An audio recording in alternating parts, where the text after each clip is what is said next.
전 세계에서 손꼽히는 제조업 강국을 꼽으라면 아마 많은 분들이 한국을 제일 먼저 꼽을 것이고 그 뒤로 일본이나 대만 등 아시아 국가들을 꼽을 겁니다.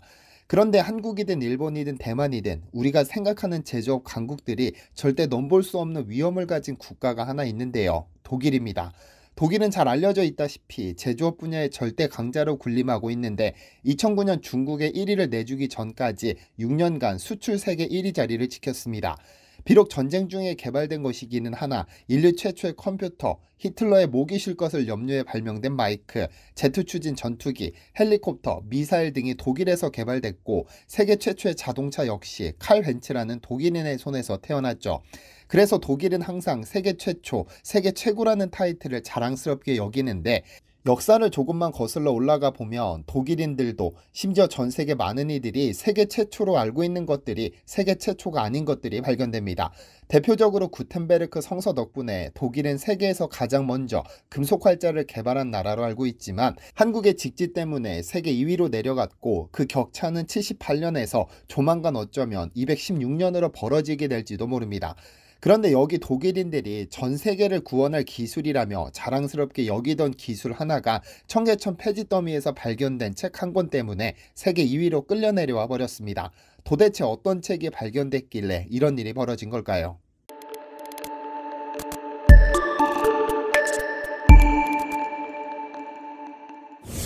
안녕하세요. 디스멘터리입니다. 우리 문화가꾸기회 이윤석 선생은 그날도 자신의 취미생활을 하러 청계천으로 발걸음을 옮겼습니다. 평소 고서적 수집에 취미를 붙였던 그는 청계천 팔가의 한 서점에 들렀다가 누가 봐도 곧 버려질 것 같은 폐지 더미 속에서 오래된 책 한 권을 발견했습니다. 너무 오래되어 누렇게 뜬 데다 세월의 흔적을 이겨내지 못하고 한 구석은 아무렇게나 버려진 너덜너덜한 책을 발견한 그는 지름신이 강림했습니다. 한문 묵서로 된 이 책은 앞뒤가 심하게 손상되어 있었는데 그때 그는 몰랐습니다. 자신이 발견한 이 책이 전 세계를 구원할 첫 기술이 담겨 있다는 점을 말이죠. 취미이기는 하지만 일이 바빠 잠시 팽개쳐두고 있었는데 우연히 책을 펼쳤다가 그는 자신의 눈을 의심하는 글귀를 발견합니다. 동절양채, 한글로 풀면 동절기에 채소를 양식하다라는 의미인데 겨울에 채소를 키운다는 것이 아무리 봐도 이상했습니다. 그래서 그는 이 책의 진위를 확인하기 위해 궁중음식 전문가 한복령, 농업사 전문가 김영진, 본추학 전문가 안덕균, 원예조경 전문가 김용원 등 전문가들을 찾아 자문을 구했는데요. 책의 끝부분에 산가요록 마침이라는 기록, 전순이찬, 최유준 초라고 쓰여 있는 것을 확인한 전문가들은 이윤석 씨가 폐지 더미에서 구입한 헌책이 전설 속에서나 전해지던 산가요록의 원본이라는 사실을 알려줬습니다. 그리고 하나같이 한국이 세계 최초로 과학 영농을 했다는 증거일지도 모른다고도 했죠. 그럼 도대체 이 산가요록이 무슨 책이길래 이런 평가가 나왔을까요? 산가요록, 이를 한글로 풀면 대략 산에 터를 잡고 사는 백성을 위해 필요한 기록인데 알려진 바에 따르면 산가요록은 조선시대 세종, 문종, 단종, 세조에 이르는 4명의 임금의 어위로 봉직했던 전순이가 1450년 편찬한 종합농서입니다. 전순이라는 인물은 한의학 3대 저술 중 하나로 꼽히는 의방유치 편찬에 참여했고 식이요법서 식료찬요를 썼습니다. 특히 식료찬요는 건강의 근본은 올바른 식사에 있다는 음식을 통한 질병치료 방법을 적고 있는데 한국 최초의 식치의학을 정립한 인물이기도 합니다.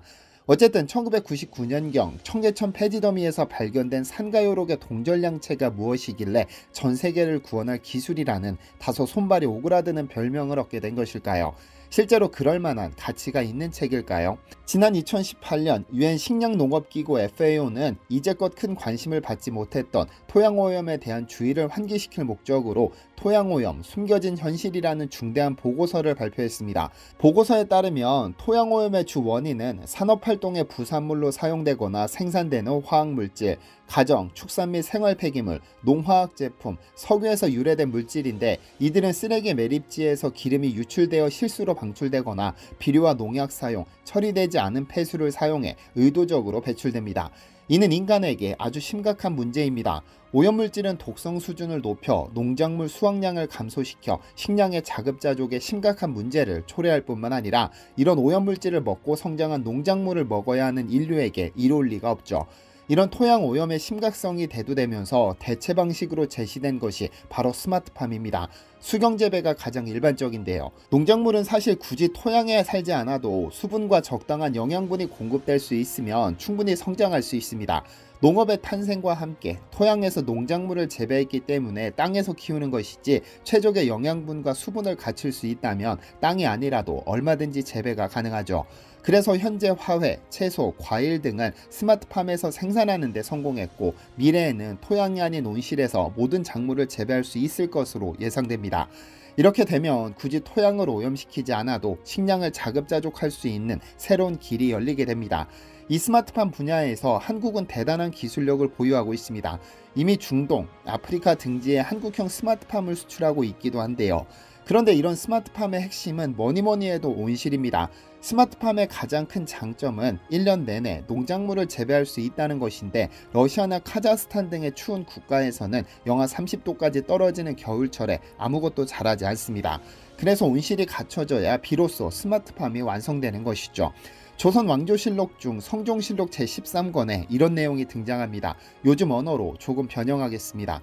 1471년 1월 추운 겨울날 궁궐에 쓰이는 꽃을 키우는 기관인 장원서에서 철쭉과의 한 종류인 연산홍 화분 하나를 임금에게 올렸더니 임금이 말하길 초목의 꽃과 열매는 천지의 기운을 받는 것으로 각각 그 시기가 있는데 제때에 핀 것이 아닌 꽃은 인위적인 것으로서 내가 좋아하지 않으니 앞으로는 올리지 말라고 말씀하셨다. 그런데 여기에서 재미있는 사실을 유추할 수 있습니다. 겨울에 피운 봄꽃을 좋아하는 것은 성종임금 개인의 취향이겠으나 도대체 어떻게 그 겨울에 봄꽃인 연산홍이 꽃피울 수 있었느냐 말이죠. 추운 겨울에도 농작물을 재배해 기르는 기술은 아주 오래전부터 인류사에 등장했습니다. 바로 1619년 세계 최초의 온실이라고 알려진 하이델베르크 온실이 등장하면서 말이죠. 그런데 독일이 하이델베르크가 세계 최초의 온실이라며 어깨에 힘 잔뜩 주고 뿌듯해할 때 수고했다며 등을 토닥여 줄 수 있는 유일한 국가가 있습니다. 바로 조선인데요. 왜냐하면 조선은 독일의 하이델베르크 온실이 등장하기 이미 170년 전에 온실을 만들어냈기 때문입니다. 위키미디아에 영어로 온실을 뜻하는 그린하우스를 검색하면 산가요록이 최초의 온실이라고 쓰고 있는데 이는 사실입니다. 독일의 하이델베르크가 등장한 것이 1619년인데 1471년에 쓰인 성종실록에 이 내용이 기록됐다는 것은 이미 조선에서 한겨울에 무엇인가를 키워오고 있었다는 사실을 증명합니다. 그리고 이 내용은 청계천팔가 폐지 더미에서 발견된 산가요록에서 답이 나옵니다. 산가요록은 1450년 어휘로 봉직하던 전순이가 쓴 생활과학서로 당시의 농업기술과 함께 술 빚는 법, 음식 조리법, 식품 저장법 등 생활에 관한 다양한 정보를 제시하고 있습니다. 이 가운데 동절량채, 즉 겨울에 채소 키우기 편에서는 당시 온실 건축에 관한 세 줄의 기록이 등장합니다.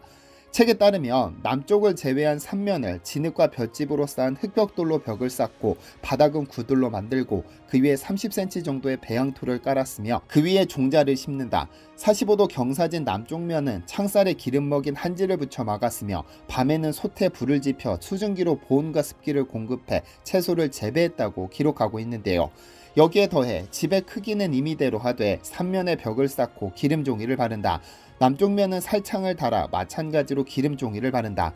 연기가 나오지 않도록 구두를 잘 놓는다. 날씨가 아주 추울 경우에는 지프로 만든 거적을 두껍게 만들어 덮어주며 날이 좋으면 즉시 이를 걷도록 해서 지나치게 온도가 올라가는 것을 방지한다. 무엇보다 경사진 지붕을 통해 많은 양의 햇볕을 받을 수 있도록 한다고 기록하고 있습니다. 일반적으로 온실이란 난방, 가습, 채광이라는 세 가지 조건을 필수적으로 갖추어야 하는데 조선시대에 지어진 이 온실 역시 이 조건을 모두 충족하고 있습니다. 가장 먼저 난방의 경우 온돌난방을 이용하여 흙 온도를 항상 25도로 유지해 주었습니다. 아랫부분을 따뜻하게 만들었다는 것은 식물에게는 스트레스를 주지 않으면서 차가운 땅까지 데웠다는 것을 의미합니다. 식물은 사실 지상에 뻗어나온 나뭇가지 등도 중요하지만 뿌리의 발육이 더 우선합니다. 뿌리가 죽으면 나무도 죽기 마련이죠. 이 때문에 최근 온실에서는 온수 파이프를 이용한 난방이 도입되고 있기도 한데요. 반면 독일의 하이델베르크 온실은 난로로 공기를 데우고 이를 불어넣어 온실 내부의 온도를 높이는 방식을 선택했습니다. 그러나 이는 지상의 온도만 높일 뿐 차가운 땅을 따뜻하게 만들지 못하기 때문에 화분이나 다른 재배시설을 추가적으로 설치해야 했습니다. 조선의 온실에서는 가장 중요한 역할을 맡았던 것이 한지였던 것으로 보입니다. 현대시대의 판유리를 한지로 대체했죠. 삼면을 기름칠한 한지로 바른다고 했으니까요. 들기름을 먹인 한지는 인장 강도가 비닐보다 강력한데 그래서 들이치는 빗물을 감당할 수 있었습니다. 무엇보다 빛의 투과율이 높아 온실 내로 많은 햇빛을 투과시킬 수 있는데요. 한지를 구성하는 종이섬유 그리고 그 공간을 채우고 있는 공기의 빛 굴절률은 전혀 다릅니다. 굴절률이 다른 두 물질이 함께 존재할 경우 빛은 산란되어 반사됩니다. 그러나 기름의 굴절률은 종이섬유와 비슷하기 때문에 산란되는 빛의 양이 적어 빛의 투과성을 높여주었죠. 한지는 외부에만 붙인 것이 아니라 내부에도 도배해 실내의 햇빛이 골고루 반사되도록 설계했습니다. 천장을 통해 투과된 복사열은 실내 바닥과 황토 벽체에 흡수되면서 복사열로 바뀌게 되고 온실내에 머물며 내부 온도를 상승시키는 역할을 했죠. 이 덕분에 파종 후 3주면 채소를 수확할 수 있었습니다. 반면 하이델베르크의 온실의 경우 온실 안에 난로를 두어 열기를 만들었습니다. 그런데 문제는 난로에서 나오는 뜨거운 열은 공기를 따뜻하게 만드는 장점이 있지만 습기를 빼앗아 갔습니다. 원래 서양의 온실에서는 초창기에 열기를 발생시키기 위해 동물의 배설물을 부패시켰는데 친환경적인 열기를 얻을 수 있었으나 지독한 냄새 때문에 난로로 대체하게 됐죠. 그런데 기름 먹인 한지는 습도를 조절하는 기능도 갖추고 있습니다. 온실은 내부와 외부의 차이 때문에 벽에 이슬이 맺히기 십상입니다. 이슬은 햇빛을 막고 실내 온도를 낮추죠. 그러나 기름 먹인 한지는 방수성과 투습성을 가지고 있어 작은 수증기 입자는 한지를 통해 실외로 배출되고 이로 인해 온실 내부에는 이슬이 거의 맺히지 않았습니다. 더불어 아침 저녁으로 아궁이에 불을 지펴 온도를 올렸고 가마솥에서 끓인 물은 나무로 만들어진 통을 통해 온실 내부로 들어갔습니다. 건조한 조선의 겨울에 알맞도록 실내의 온도와 습도를 조절한 것이죠. 그러나 하이델베르크의 온실은 습도 조절에 큰 문제가 생겼습니다.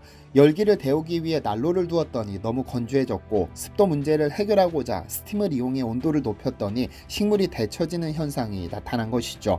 여러모로 보았을 때 독일의 기술보다는 조선의 온실 기술이 더 뛰어났던 것으로 보입니다. 조선의 온실이 가진 가장 큰 장점은 환경을 오염시키지 않는다는 점입니다. 독일의 온실은 지속적으로 석탄을 태우면서 난로를 가동시켜야 해 지나친 석탄을 소비했고 석탄 소비 과정에서 유독가스도 발생했습니다. 그러나 조선의 온실은 기온과 지온을 함께 데우면서 환경에 피해가 되는 것은 단 하나도 없었죠. 여기에 서양 온실의 가장 큰 단점으로 지적된 습기 현상도 없어 식물이 큰 스트레스를 받지 않고 친환경적으로 식물을 키울 수 있었습니다. 우리 대한민국은 아주 오래전부터 공자의 가르침을 기초로 유교 사상을 받아들였습니다. 그래서 문을 중시했던 조선시대에 모든 사람들이 공자왈 맹자왈 하며 인간의 생활을 예절과 법도라는 틀에 가두어 버렸습니다. 물론 우리 문화의 근간을 이루는 유교 사상을 비난할 수는 없겠지만 적어도 이 온실 분야만큼은 조금 아쉬움이 남습니다. 조선 왕조실록에 세 줄로 남은 온실의 사용 기록 이외에 백성들이 온실을 사용했다는 기록은 남아있지 않습니다. 다만 전순이가 겨울철에 꽃과 야채를 재배하던 궁중기술을 민간에 보급하기 위해 쓴 산가 요록을 남겼을 뿐입니다. 공자는 제철 음식이 아닌 것은 먹지 않으셨다고 합니다. 상황이 이렇다 보니 공자의 모든 것을 추종했던 이들은 세계 최초로 온실을 개발해 겨울철에 길러지는 채소나 과일 등은 일체 손을 대지 않았을 가능성이 높고 그렇다 보니 온실의 대중화와 발전이 이루어지지 않았을까 생각됩니다. 그럼에도 독일의 하이델베르크 온실보다도 무려 170년이나 먼저 온실을 개발해낸 우리 선조의 지혜가 새삼 대단한 것 같습니다. 시청해주셔서 감사합니다. 디시멘터리에서는 여러분의 제보를 기다립니다. 제 채널에서 다뤘으면 좋겠는 뉴스 또는 널리 알려졌으면 하는 영상은 디시멘터리 네이버.com으로 보내주시면 소중히 제작하겠습니다. 시청해주셔서 감사합니다.